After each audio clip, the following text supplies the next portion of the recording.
Today's episode of the Willpower Podcast comes to you from a live speaking engagement. Yeah, I am excited because we're talking about culture. So real quick, let's do a brief recap of yesterday's presentation that I did, 101. What's the purpose of a leader? To create other leaders, that's right. And leadership is love. Oh. And love looks like service. Oh, God, Jared, I love it. Okay, so from that place now, we can understand that when culture can be described as the feeling or experience, we understand that there's variables that go into this, but there's a heart set and a mindset to culture I want to talk about. The heart set is my favorite part, in case you haven't gotten to know me at all by now. I'm super into this thing called experience and connection, and it's the human experience. It's about so much more than business or classification or any of that stuff, because what we're talking about is being with other humans and helping them achieve whatever it is that they're going to achieve. It's such an important part of this. So culture to me is everything. There's a quote that's my all-time favorite quote when it comes to business and life, which is that culture eats strategy for breakfast. I don't know if you know this, but Amy is actually a sister I didn't know I had.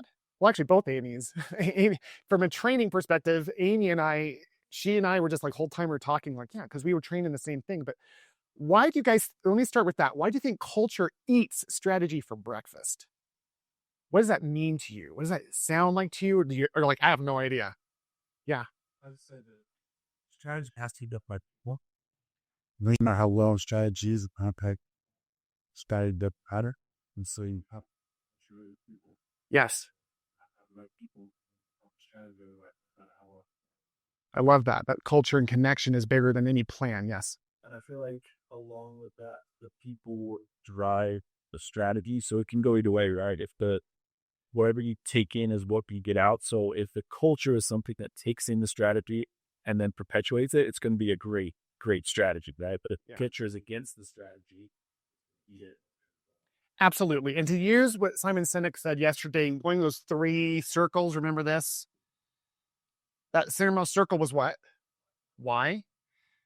He talked about how when you start with this, you're in a position where you dominate because people, they internalize it. It becomes who they are, right? We use terms like putting the cult in culture. I always told my people that, right? I was like, I want this to be a cult, almost a cult, where you guys want to wear the logo because it means something to you personally. This is the greatest joy and the greatest fulfillment of our individual purposes, is to create culture. And this isn't just a culture that like pertains to like the people within our business. It pertains to the people outside of our business. So do we have a little erasey thing? There we go. So when we look at this thing called culture, there's factors. Let's go into a little bit of the mindset, or excuse me, the mind over the heart side of it. When we're looking at culture, there's these 2 elements, but it's always centered on this overlapping piece of a cultural foundation. This is the external and then the internal expressions of culture. Internal, what would you guys guess I'm talking about when I say that? The team, right? Like this is what we do within our companies. And by the way, if you remember what I said yesterday, everything that we learn in business in this bouncy ball is really so we can practice to learn it where? In the home. So culture exists whether we intentionally create it or not. It can be created by intention or default. If we don't put language around it, it doesn't mean we don't have a purpose. You probably heard that yesterday. One of you said that with Alexis. Hey, I'm pretty sure I have a purpose. I just never used words before to describe it. So we have these things. They just exist. But as creators, and in my language, sons and daughters of a God that created the universe, and you have the actual DNA to go and create whatever it is. That's how I see it. No matter how you see it, you're creators. You can put intention into this creation called the experience of being a part of this organization, whether it's a kid in my family or a new entry-level employee in my team, because staff is an infection. So you have the internal and then the external. What do I mean by external when we're looking at it from the business perspective? Who am I talking about? customers. So we create these experiences, and it's all based on this cultural foundation that exists. And I think sometimes we get lost when we talk about culture and these elements, like we have to be in business to understand what this means, right? Again, I'm looking at three of you I know who are currently recreating your new future. And this is the part of this journey that is the most exciting. And I was sharing this recently, but do you guys know the etymology of the word enthusiasm? It's Greek and literally means God within. So when we feel enthusiastic about something, like the most excited, if we don't know what to do, follow the excitement. What excites me? What's the thing that gets me the most lit up? For me, that's God saying, hey, do that thing and then explore that as far as it can go. Stay with it and commit to it. So, cultural foundations, this is what we talked about yesterday with Alexis. We have purpose, mission. Now I'm going to throw in there. I actually wasn't one who used a mission statement. I used a purpose statement. I saw those as interchangeable. That's a Vern Harnish piece. Amy, what are you thinking? Yeah, no, I'm watching the whole thing. Okay. Yeah. Okay, I just thought, because for me, I always, Vern Harnish in Scaling Up talks about how purpose is more of like a more nuanced way of saying mission, but then Alexis separated that out for me. I'm like, that's kind of cool. It's more like my product. Yeah, I separated out as well. Purpose being a lot more personal. Everything you're saying, like what are the things that light you up? Those are your guardian and gifts. Those are the bits that you be own. Those are the things that, like, why do you exist? Right. And that's that emotional driver. And so I love the idea because for my company, Virtual Rockstar, our purpose was to build and strengthen families. You've heard that so many times, you're probably able to recall that back to me. But when we're talking about mission, people don't ask me, like, hey, Will, what do you do? And then I tell them my purpose. I tell them my mission. And my mission is actually pretty well defined. It's to free up private practice owners with virtual assistants, AI, and playbooks. Virtual assistants being the first one. So the purpose, the mission, then we have the values, and then we have the vision.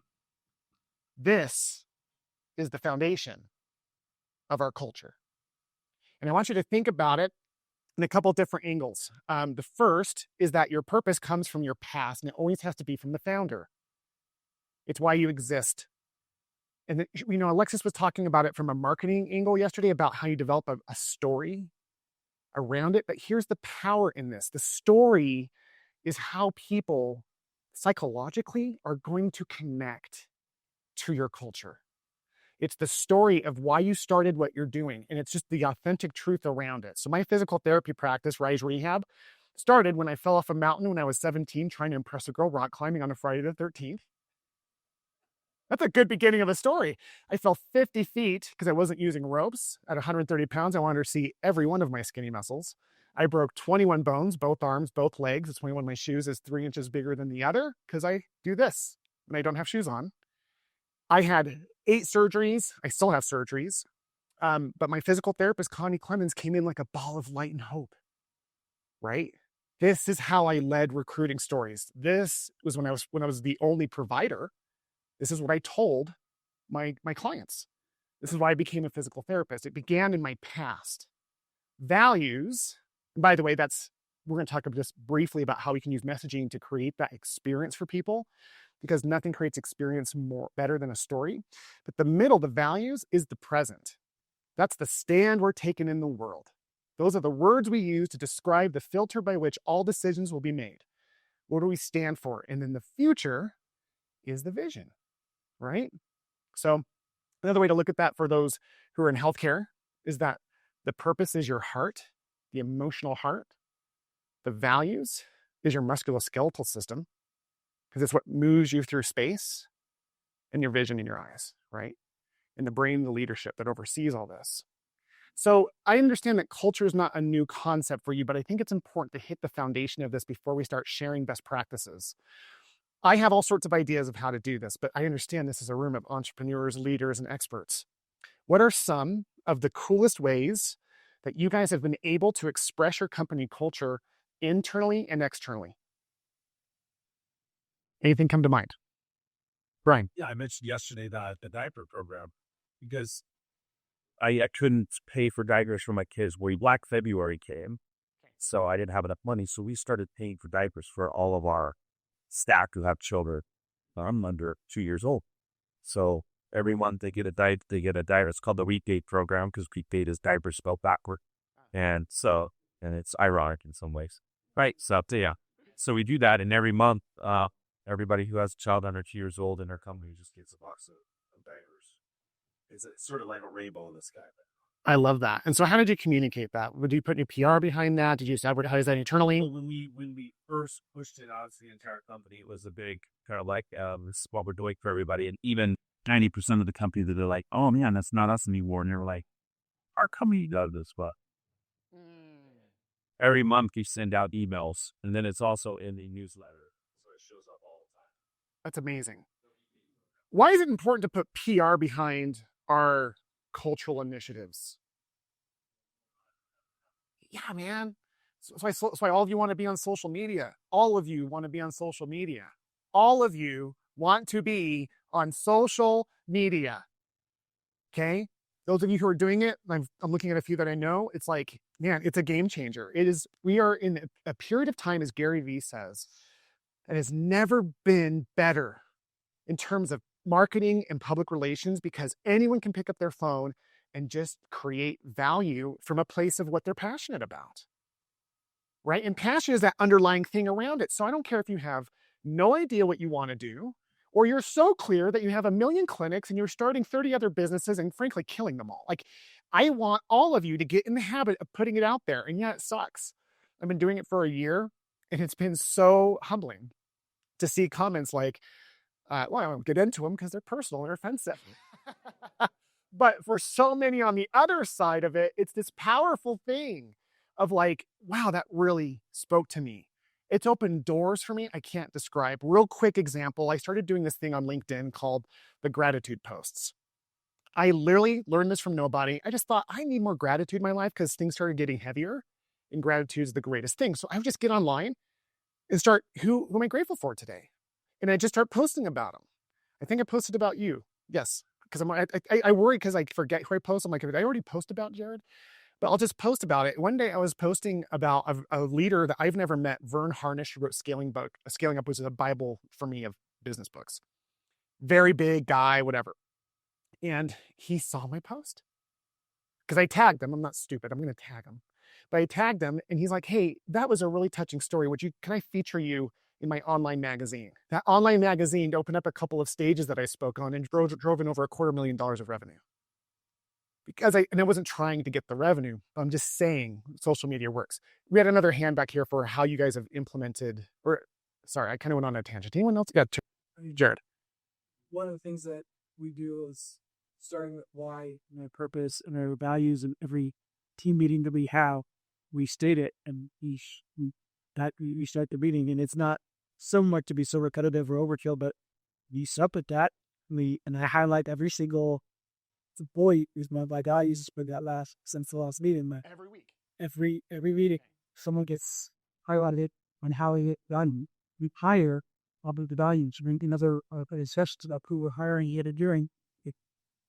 Are they a cultural alignment ground? We are revenant, and that is our culture. Is that we believe the values, and that we hire and fire this law. I love that. Yes, Fred. So I had a friend that ended up taking his life after serving in Iraq. He's a childhood friend, and it hurt me pretty bad. And part of our purpose is to identify things that hurt us, right? Like, I want to create a change in the world to make sure no veteran ever takes their life again. And that has been an integral part of my business, to build our soul-built platforms and to build awareness about this terrible thing that's happening. So we've made it a social mission to ingrain that in our culture. Every clinic we open, Social mission. big grand openings, and you raise around $10,000 for Wounded Warriors. So we partner with the Wounded Warrior Project. For every patient that graduates, they get a little card with a T-shirt with a bow, and it says on the card that because he sews up, we're going to donate, and if you refer one of your friends, then we'll donate X amount more. Yeah. Right? So it's just been part of our culture that is what we do. We're here to support veterans as well. So there's been gold just shared right here, let me kind of pull it back a little bit and reframe it so that you have some application for each of you that sounds like palatable. Because when you hear a lot of great ideas, it's inspiring, but you're also like, how many great ideas do I have to go back and implement when I come home? That overwhelm is real. But what's really powerful about this is that Simon Sinek says start with the why. I'll tell you, the why is the foundation of culture. So again, whether you're starting over or you're accelerating a vision that's been around for decades, it doesn't matter. Recentering around the why is always the best place to start. It's always the best place for us to achieve the next level, whatever that is for us. And so when we look at our why, we have our personal purpose or our professional purpose. But more importantly, what does love look like? I said that yesterday. What does service look like? What does it look like to make an impact on people? And so pulling it back again, we had 3 great points. First, Brian talked about having initiatives that really met the employees' personal needs in a way through a professional organization that felt like they were speaking just to them as individuals. There's so many ways to do that. One thing I did recently, by the way, if you're going to do, Amy, what did you call bonuses? Because you don't give raises, it was I need spot with discretionary or spot bonuses. One thing I ripped off from Google, because I do a lot of R&D, which doesn't stand for research and development, it's rip off and duplicate. So I ripped off from Google, is I found in one of their programs how they used experiences over money. So one of my employees, Kayla, our director of ops, she broke another record. And I was like, should I give her a raise? I'm like, no, let's give her a discretionary bonus. And then I thought, oh, let's do what Google does. And I knew she was a huge Disney fan. So I took the $2,000 I would have given her and I bought a 3-day pass for her, her husband, and her kids. It took a little bit of extra effort. And then I thought, well, how can we make this even better? And I decided, let's print out a letter with Mickey. Let's have this gold. I found some gold envelopes online. And then I had my son deliver it. I was in communication with her husband. I had my son deliver it to her after dinner, right before the girls were getting ready to go to bed, which ruined their night. But but they were like, I got this really cool Marco Polo from them. And they were just like, the little girls, they're 8 and 10 are screaming. They're like, thank you, Will. And I was like, and I just got back. I'm like, this is the company. This isn't Will. Cause I'm always keeping that steward thing because it feels really good when they thank me, but it hurts a lot when they're angry at me. So I keep that distance intentional. And like, well, that's the company. And it's because you earned it. That's what that is. So just like those little cultural pieces are phenomenal. What Jared said that I want to hit really hard is the idea that I don't care if it's your kids or if it's a business. If we don't say our purpose, vision, and values, they won't know or care about our purpose, vision, and values. So if you don't know where to start, write them down. If you don't know where to go from there, repeat them until they make fun of you or that they can repeat them verbatim. Because in our company, we would say Rise Rehab's purpose is Jared. Everyone say that every single time, every single week. We'd have it posted in places. And then like Jared beautifully does, he highlights people through the values so they become meaningful and real and they have their own stories that they connect to them. And then when they tell their patients, that's how you scale. They have their own story of being the light and hope in the lives of others and how someone in the company or outside does that. And then you build and you build and you build. So step 1, create the language. Step 2, if we're going to do this epistemologically or step by step, step 2 would be to make sure we repeat it and we use it and anchor it to things like the diaper initiative or this wonderful thing called the social mission. Here's a hack. This is a thing that transformed our culture that I have been doing over and over again, is we anchor our culture, our purpose, our greater purpose to a charity the way that Brad did.